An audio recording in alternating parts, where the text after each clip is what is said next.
Morning YouTube. It's Wednesday, July 22nd. About to go on my famous morning walk. See you in just a minute. Good morning, guys.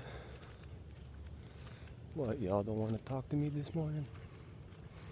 Alright. I'm gonna let you go ahead and go eat. Hey, I see my friend approaching here. Let's see if he says anything to me. His name is Nelson. What's up, Nelson? Nelson's heading to work. Alright. Yes, sir. I usually don't catch him before he heads to work.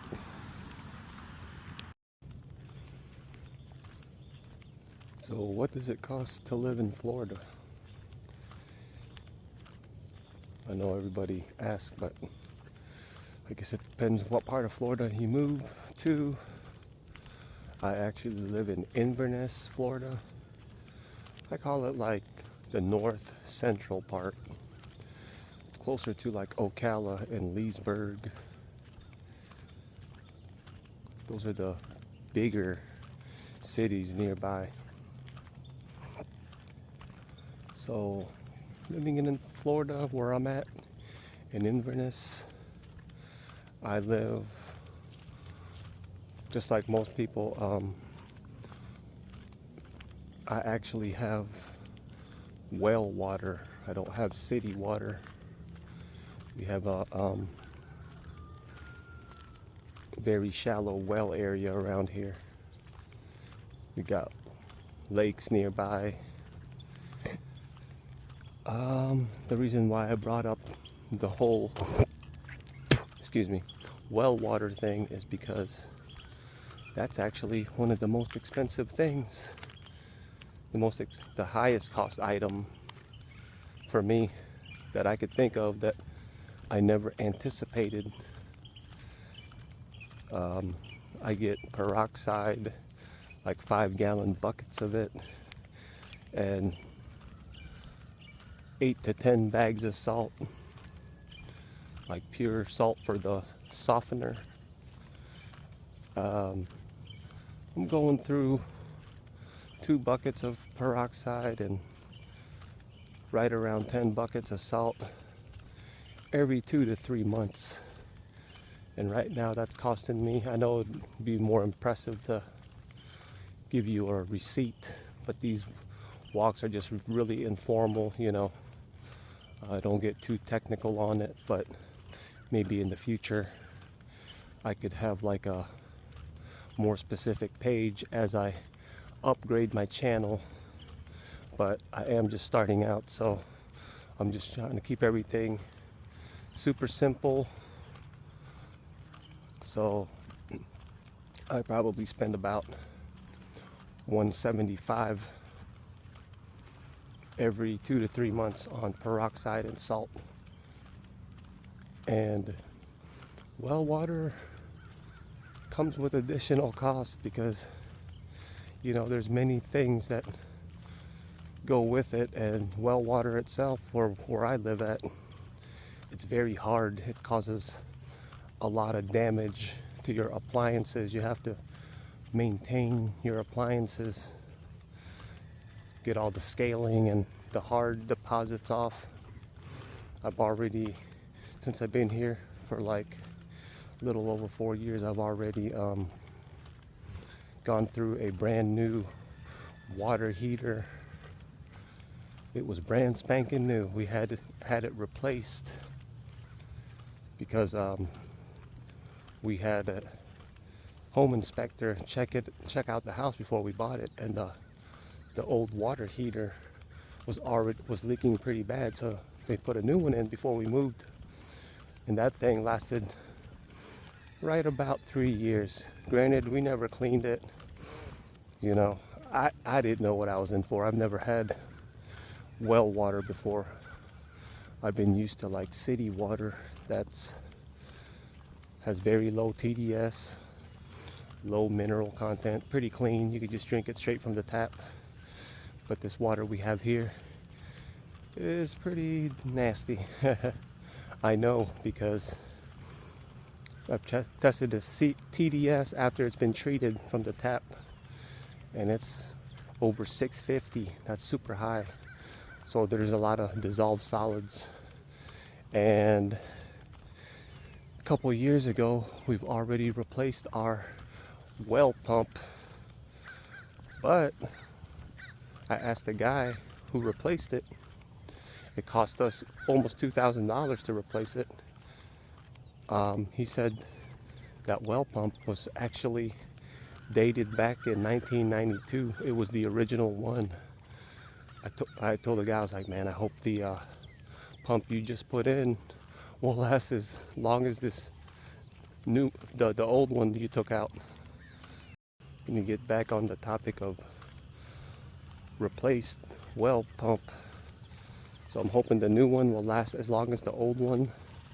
But yeah, I know the water is super dirty because as soon as the guy installed the new one in, the new well pump in, he has to flush it first. And I saw it just looked like pure mud and nastiness. He has to run the pump first to flush out all the sediments and gunk at the bottom, and the well itself is not very deep because he literally took out a galvanized pipe. He dismounted it from his truck, and it was barely longer than his truck. I'm guessing this galvanized pipe that he had to connect to the replacement well pump it looked like it was about 15 feet, maybe 20 feet max. So the well here is super shallow. That's kind of scary because that means you can get a lot of runoff water from rain. So it could have like pesticides, might have pesticides in it, or you know, anything coming from land and mixing with water. So you know, it's not the best, but that's probably the biggest downside to living where I'm at, is the well water. And people, well, we have a water shortage, and you're not really supposed to. I'm surprised people even have sprinklers. I guess it's Florida, so it gets really hot and people lawn dry up. But we got a sprinkler in our yard, but it takes it from the canal, but the canal is pretty low right now. But the rule is you cannot run your sprinkler for more than once a week. And there's a scheduled, like you have to pick a day, and you know, it's kind of technical, but basically you can't run it for more than once a week. I mean, you could still get your garden hose and water your yard, but you can't actually run your full sprinkler system for more than a week. I mean, I don't know how much they actually enforce that, but you know,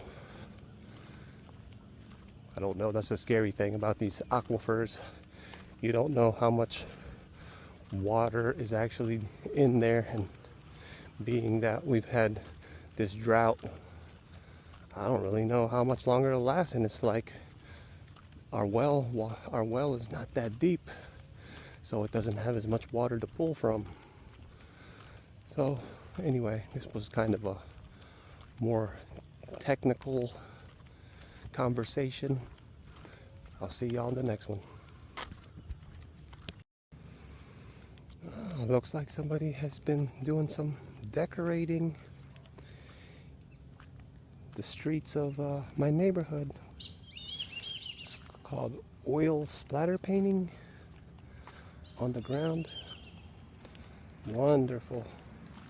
This is why they need to go with electric cars, man. It's like people can pollute, and you know, I guess it's not their fault, right? Sorry, I got kind of distracted, but you know, it's just a sad world we're living in, man. but I will be talking about the cost of living in Florida. I'm going to bring up one more topic. I'll see y'all in a second. I forgot to talk about the actual most expensive cost pretty much in Florida where I'm living at, and just in general everybody's biggest bill, that's the food bill. I get most of my food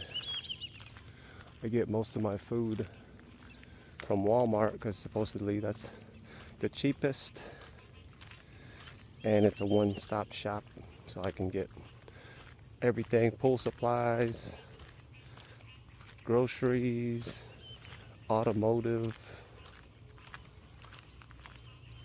bait and tackle. So, you know, if I don't have to spend as much time driving to different parts of town to get what I need, you know, Walmart has that aspect cornered.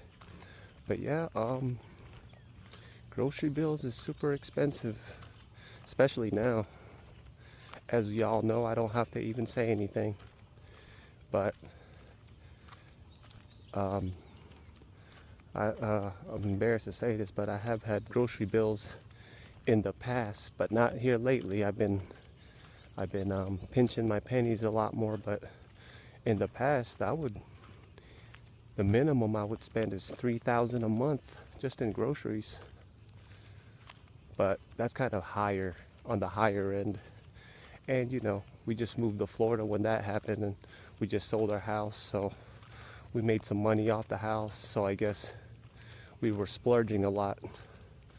But yeah, that's just probably not as much today, but $3,000 a month for a family of 4, that's really not unheard of, especially if you go out to eat. We used to go out to eat, you know, we sold the house, we made some money, you know, we just